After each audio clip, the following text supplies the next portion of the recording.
Prince Harry returned to Sandhurst to inspect the newest batch of officer recruits, more than a decade after his own graduation from the prestigious military academy. Harry, who represented the Queen at the historic Sovereign's Parade, recalled personal memories of his passing out as he addressed the latest commissioning officers. Prince Harry is today representing Her Majesty the Queen as the reviewing officer at the Sovereign's Parade.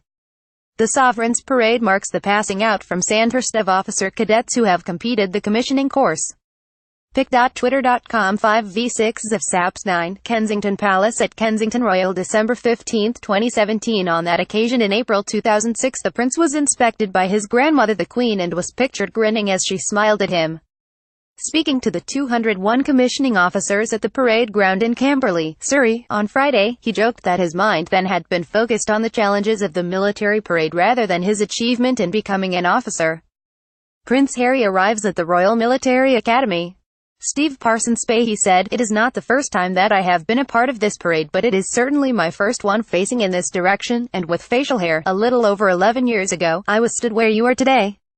Although I confess, I don't remember any deep thoughts of duty, responsibility and leadership at that point. My head was filled with much more immediate concerns: numb feet, the buckle of my braces digging into my collarbone, a burning in my arm from the weight of the rifle, and above all, desperate attempts to remember what the next words of command were, to avoid drawing the attention from the Academy Sergeant Major one last time." Steve Parsons' band of the Scots Guards played various tunes, including Adele's Rolling in the Deep, as the soldiers marched in front of the Prince on the bright but bitterly cold December day. The event came as it was revealed that the newly engaged royal's wedding to Meghan Markle will take place on May 19 next year. Steve Parsons: Following the traditional inspection, Harry presented the Sword of Honour to Senior Under Officer Charles Rex, from Dorset, and the Queen's Medal to Officer Cadet George Harrison from Wiltshire. The International Award was presented to Officer Cadet Ming Dong Tang from China, and the International Sword to Officer Cadet Miloš Trendavski from Macedonia.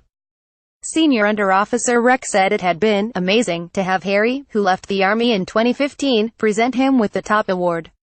Steve Parsons, 23-year-old, who will now join the Rifles, said, "I can't really describe it. To get the Sword of Honour and to have Prince Harry here today is amazing. He knows what it is like to be here at Sandhurst." Harry appeared impressed by a painting of himself and other members of the royal family at his own passing out, which hangs just inside the entrance of the old college building. Smiling at the work by artist Sergei Pavlenka, which features the Queen, Duke of Edinburgh, Prince of Wales, Duchess of Cornwall and Duke of Cambridge, Harry spoke with John Archibald, who has been hall porter at the Academy for 19 years. Speaking afterwards, Mr. Archibald said, "He said it's the first time he's seen it hanging on the wall here. He said he liked it and asked, 'Is it well respected?' And I said it is. HRH was commissioned as an army officer in April 2006. The Queen, accompanied by the Duke of Edinburgh, took the salute at the Sovereign's Parade at Sandhurst. The Prince of Wales, the Duchess of Cornwall and the Duke of Cambridge also attended the parade."